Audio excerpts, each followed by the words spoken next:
Hello, my name is Nate, and I'm 25. 3 months ago, I packed everything I owned into the back of a dented silver Corolla and left Portland for good.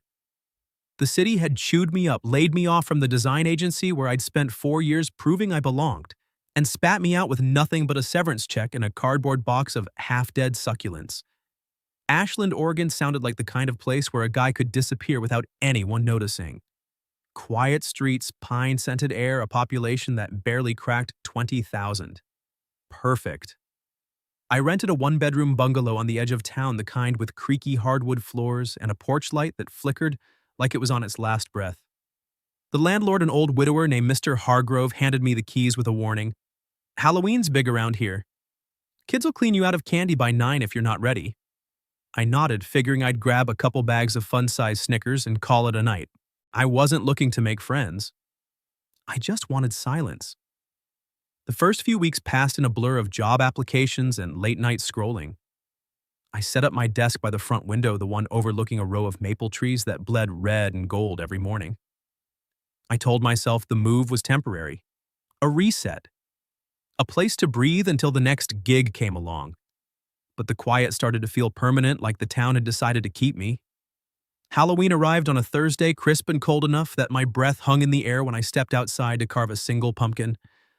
I wasn't much for decorating, never had been, but the kids deserved something. I hollowed out the gourd with a kitchen knife, scooped the guts into a trash bag, and stuck a cheap LED candle inside. By 7:30, the street was alive with tiny superheroes and ghosts, their plastic buckets clacking as they ran from house to house. I stood on the porch in jeans and a hoodie, handing out candy with the mechanical smile of someone who'd rather be inside. The stream of trick-or-treaters thinned around 8. The last group, a pack of middle schoolers dressed as Fortnite characters, grabbed fistfuls of chocolate and sprinted off, leaving the night suddenly still. I was about to head in when the gate creaked. Footsteps on the gravel path. Slow, deliberate. Not the frantic patter of kids. She stood at the bottom of the steps alone. No parents trailing behind, no little siblings tugging at her cape. Just a woman in a witch's costume that looked like it had been thrown together from thrift store finds. Black velvet cloak-pointed hat tilted at a rakish angle, knee-high boots scuffed at the toes. Her face was half hidden in shadow, but the porch light caught the curve of her cheek, the glint of dark hair escaping the hat. She didn't hold a bucket. Didn't say trick or treat. Instead, she climbed the 3 steps until she was close enough that I could smell the faint trace of wood smoke on her clothes. Close enough that the cold night air between us felt charged. She leaned in her lips, brushing the shell of my ear, and whispered, "If I proposed to you right now, would you say yes?" Her voice was low, amused, like she was sharing a secret with herself. The words hit me like a slap of cold water. I opened my mouth, nothing came out. My brain, short-circuited, caught between laughter and panic. Before I could form a single coherent thought, she pulled back, eyes sparkling with mischief. Then she laughed, a bright, reckless sound that echoed down the empty street, and spun on her heel. The cloak flared behind her like wings. Her boots clicked against the concrete as she jogged down the path, hat bobbing, disappearing around the corner before I'd even blinked.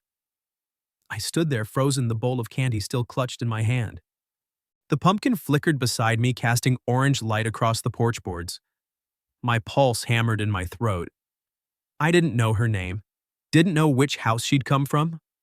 All I had was the ghost of her breath on my skin and a question that refused to leave my head. Would I have said yes? I didn't sleep that night. I sat on the couch with the TV muted, replaying the moment over and over. The way her voice had curled around the words, the way she'd run like she was afraid of the answer. By morning, the street was quiet again, the maple leaves skittering across the pavement like they were trying to escape. I told myself it was just a prank, a Halloween joke, nothing more. But when I stepped outside to grab the mail, I noticed the tire tracks in the damp grass near the curb. Narrow, fresh, and leading straight to the house next door.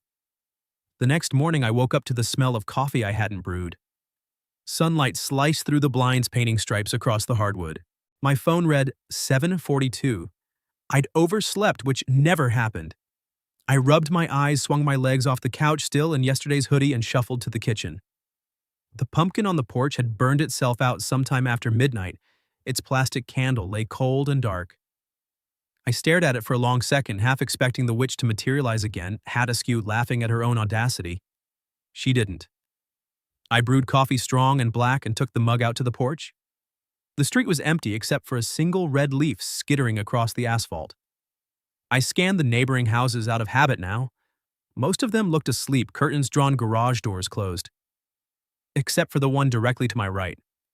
A low cedar fence separated our yards, but I could see movement through the slats, someone bending, straightening, bending again. A flash of gray sweater.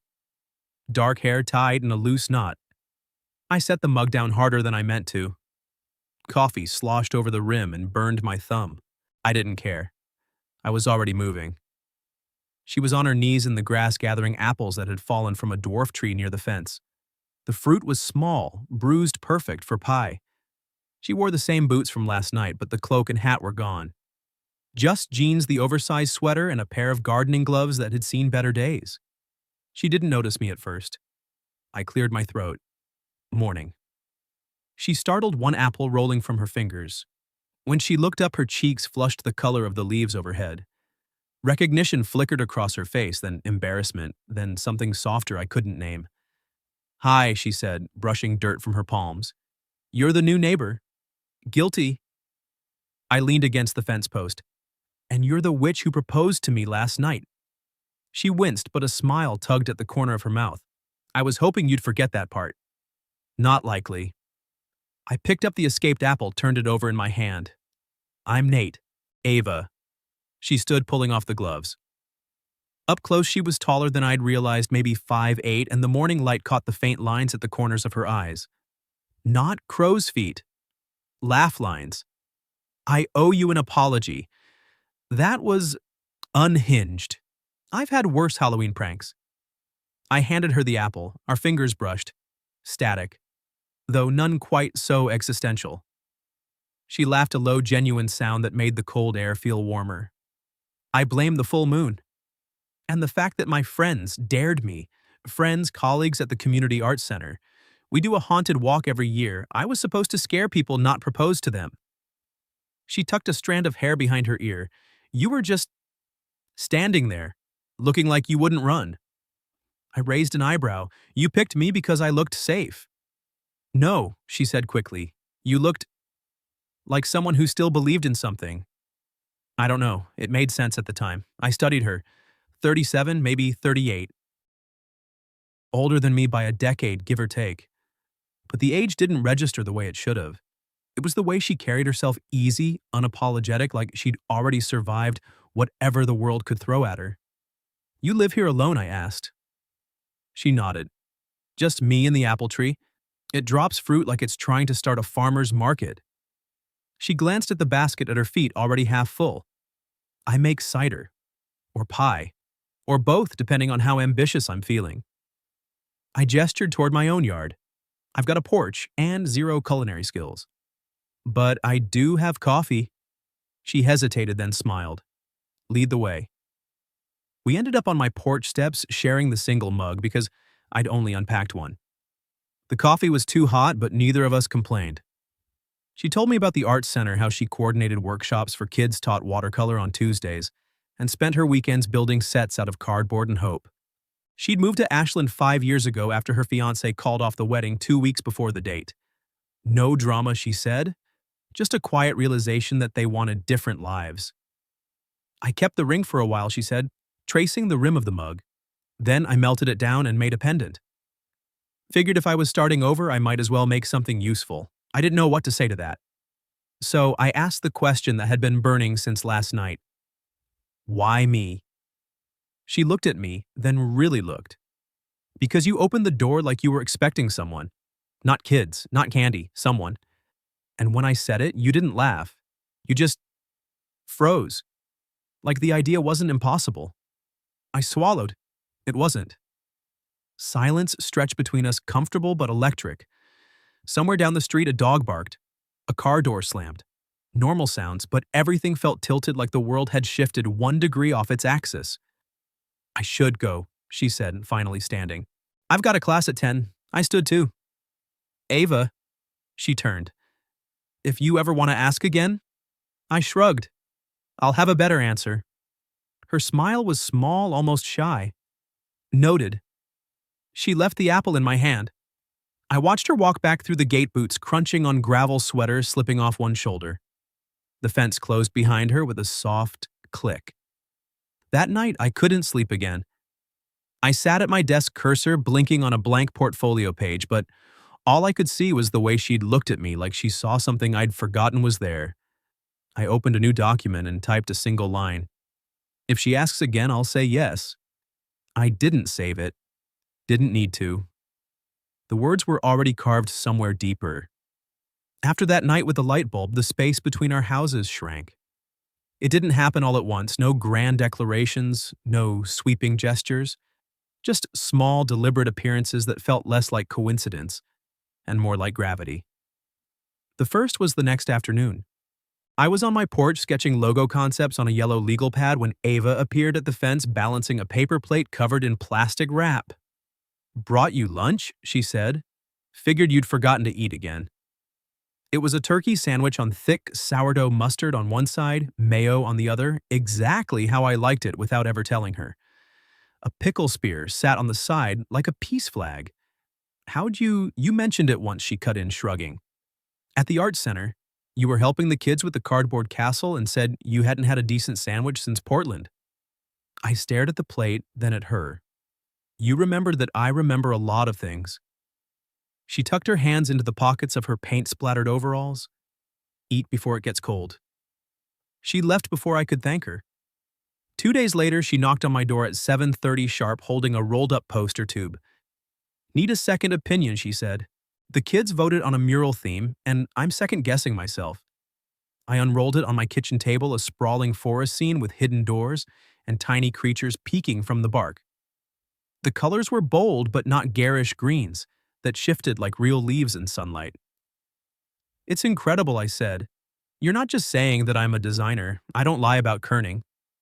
She laughed, the sound filling the small room. "Good. Because I need help cutting stencils tomorrow." You and I was. The art center smelled like tempera paint and sawdust. Kids swarmed us the second we walked in, 6, maybe 7 of them, all shouting over each other about dragons and secret tunnels.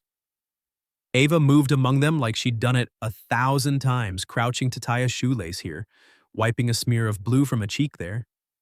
I followed her lead, tracing outlines on cardboard while she mixed paint in recycled yogurt cups. At one point, a little girl with braids tugged my sleeve. "Are you Miss Ava's boyfriend?" Ava's head snapped up from across the table. I felt heat crawl up my neck. "He's my neighbor," Ava said smoothly, "and my official stencil consultant." The girl considered this, then nodded solemnly and went back to her dragon.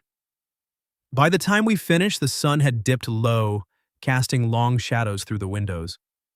The kids were gone, picked up by parents who waved thanks as they left. Ava and I stood in the empty studio surrounded by half-painted trees and cardboard scraps. "You didn't have to stay the whole time," she said. "I wanted to." She looked at me, then really looked, and something shifted in the air. Not dramatic, just present. "Come on," she said. "I owe you dinner." We ended up back at her place. She cooked nothing fancy, just pasta with garlic and tomatoes from her garden, but the kitchen felt alive. Music played low from a speaker on the counter, something old and bluesy. She moved around the stove with the same ease she'd shown with the kids, humming under her breath. I set the table, found 2 mismatched wine glasses in a cupboard, poured what was left of a bottle of red. When we sat down, the silence wasn't empty. It was full of the day, the paint on our fingers, the laughter still echoing in our ears. Halfway through the meal, she reached for the salt and her sleeve rode up, revealing a thin scar along her wrist. I didn't ask. She noticed anyway. "Bike accident," she said. "When I was 12. Thought I could jump the creek behind my house. Turns out gravity's undefeated." I smiled. "I've got one on my knee from trying to skateboard down a hill in socks." "Show off. Idiot." We both laughed, and the sound tangled between us like string. After dinner, we washed dishes side by side. Her shoulder brushed mine every time she reached for a plate. Neither of us moved away. When the last pan was dried, she turned off the faucet and leaned against the counter, arms crossed. "I should head home," I said, but my feet didn't move. "You could stay," she said quietly. "Watch a movie. I've got popcorn." I stayed. We ended up on her couch, a bowl of slightly burnt kernels between us, some old black and white film flickering on the TV. She sat close enough that I could feel the warmth of her arm against mine. Halfway through, she rested her head on my shoulder. Not a big gesture, just natural, like it belonged there. I didn't kiss her. She didn't kiss me. We just sat in the dark, the movie's dialogue, a soft murmur, her breathing steady against my neck. At some point, her hand found mine on the cushion. Fingers laced. No words. When the credits rolled, she walked me to the door. The porch light was off. The street was quiet. "Thanks for today," she said. "Anytime." She hesitated, then stood on her toes and pressed a kiss to my cheek, soft, quick, gone. Night, Nate. Night, Ava. I walked home under a sky full of stars, her lips still ghosting my skin. The next morning, she was at my door at 8 with 2 mugs of coffee and a plate of muffins. "Figured you'd need fuel," she said. "I've got a leaky faucet. You any good with wrenches?" I was. We spent the day fixing things, her faucet, my porch, stepped the loose hinge on her back gate. Every task became an excuse to linger. She'd hand me tools without asking. I'd hold the ladder while she climbed. Our conversations drifted from favorite movies to worst first dates to the way light hit the mountains at dusk. By evening, we were back in her kitchen, this time making soup. Pumpkin because the season demanded it. She stirred while I chopped onions, tears streaming down my face. "You're crying," she teased. Allergies, to onions, to feelings. She laughed so hard she had to set the spoon down. Later, as the soup simmered, she pulled a small wooden box from a shelf. Inside was a single silver band, simple, worn smooth. "The ring," she said. "Before I melted it." I turned it over in my palm. "You kept it. Couldn't let it go completely." She took it back, slipped it onto her thumb. "Now it's just a reminder, not a weight." I watched her profile in the stove light, strong, soft, real. "Ava, if you asked again, I'd still say yes." She didn't look at me right away. When she did, her eyes were bright. "I know," she whispered. "We didn't need more. Not yet." The soup nights became routine. Every Thursday, Ava would show up at my door with a pot or a plan, and I'd clear the table without being asked. We never called them dates. We didn't need to. The word felt too small for what was happening. 2 people learning the shape of each other's silences, the exact temperature of coffee. The other liked the way a hand fit against a shoulder without trying. Then came the Tuesday that broke the rhythm. I was in my kitchen editing a freelance logo for a brewery in Bend when I heard the low rumble of an engine outside. Not the usual neighbor's pickup. This was smoother, newer. I glanced through the window and saw a black SUV parked in front of Ava's house. A man leaned against the driver's door, tall, broad-shouldered, wearing a navy pea coat that looked expensive. He had the kind of posture that said he was used to being noticed. Ava stood on her porch, arms crossed, tight face unreadable from this distance. I told myself it was none of my business. Closed the laptop, opened it again, closed it. The man gestured toward the house. Ava shook her head. He stepped closer. She didn't move back, but her shoulders stiffened. I couldn't hear the words, only the tone, his low and insistent, hers clipped and final. After a minute, he got back in the SUV and drove off, tires spitting gravel. Ava didn't look toward my house. She disappeared inside and the porch light stayed off. That night, the soup never came. No knock, no text. I sat on my couch with the TV on mute, staring at the fence like it might explain itself. At 10:47, I heard her back door slam, footsteps on gravel. The gate creaked open, then shut. I waited for the soft tap on my door that never arrived. The next morning, her car was gone before I woke up. The apple tree stood bare, the basket still on the porch where she'd left it. I watered the plant she'd given me, some kind of succulent that refused to die despite my neglect, and tried not to look at her windows. She stayed away for 3 days. On the 4th, just after dusk, a knock finally came. Not the light, familiar rap. This was hesitant, almost apologetic.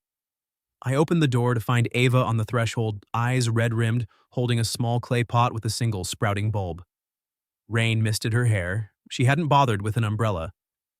"I brought you this," she said. Her voice was raw. "It's a paperwhite, blooms in winter." I took the pot. Our fingers didn't brush this time. "You okay?" She shook her head. Can I come in? I stepped aside. She moved like someone carrying something heavy, setting the pot on the counter before sinking into the armchair by the window. I stayed standing. That was David, she said finally. The fiancé, ex-fiancé, whatever you call someone who leaves you in a wedding dress and doesn't look back. I nodded. Didn't trust my voice. He's in town for a conference, thought he'd check in. She laughed bitter and small. Said he missed me. Missed us. Like there was an us to miss. What did you say that I'm not the same person he left? That I don't want apologies 5 years late? She looked at her hands. He didn't believe me until I told him about you. The air left my lungs. You told him about me? Not your name, just that there's someone. Someone who stays. She met my eyes. He laughed. Said I was rebounding with the boy next door. I flinched. The word boy landed like a slap. I told him to leave. She rubbed her arms. Then I couldn't sleep. Couldn't think. I kept seeing the look on your face if you'd heard him say it. I'm not a boy, Ava. I know. Her voice cracked. But I'm terrified you'll wake up one day and realize I'm just the safe place you landed after the storm. That you'll want someone who doesn't come with baggage and a 12-year age gap and a history of almosts. I crossed the room, knelt in front of her chair. Look at me, she did. Tears balanced on her lashes. I'm not here because you're safe, I said. I'm here because you're real. Because you make me want to be the kind of man who deserves Thursday soup and burnt popcorn and kids asking if I'm your boyfriend. I don't care about the gap. I care about the way you look at me like I'm already enough. A tear slipped free. I don't want to hurt you. You won't. Not if we're honest. She nodded, but the fear didn't leave her eyes. I need time to figure out what this is without David's voice in my head. How much time, I don't know. She stood the chair, scraping back. I'm sorry. She was at the door before I could stop her. The pot sat on the counter, the bulb still buried in soil, waiting for a season that might never come. That night her porch light stayed dark. The next night, too. I left the plant by the window and watered it every morning, a small act of faith I wasn't sure I believed in. A week passed, then 10 days. I saw her once at the grocery store pushing a cart down the cereal aisle. She wore sunglasses, indoors, hair twisted up in a knot. Our eyes met across the frosted flakes. She gave a small, sad smile and turned away. I didn't follow. The succulent bloomed anyway, a single white flower, fragile and stubborn. I stared at it every morning and wondered if some things were meant to open even when no one was watching. The paper white bloomed for 3 days, then dropped its petals like snow. I swept them into a small pile on the windowsill and left them there, a white reminder that some things open and close without permission. Ava's house stayed dark at 7:15. No boots on gravel, no cinnamon drifting over the fence. I kept watering the empty pot anyway. 2 weeks after the grocery store, I found the note. It was tucked into my mailbox, folded twice, no envelope. The paper was thick, the kind she used for watercolor sketches. Only 7 words in her neat slanted handwriting, don't knock. But don't forget me either. I read it on the porch steps, the cold biting through my jeans. The street was quiet, the maples bare. I folded the note into my wallet and didn't knock. Not that night. Not the next. I threw myself into work. A new client needed a branding package for a craft brewery in Medford.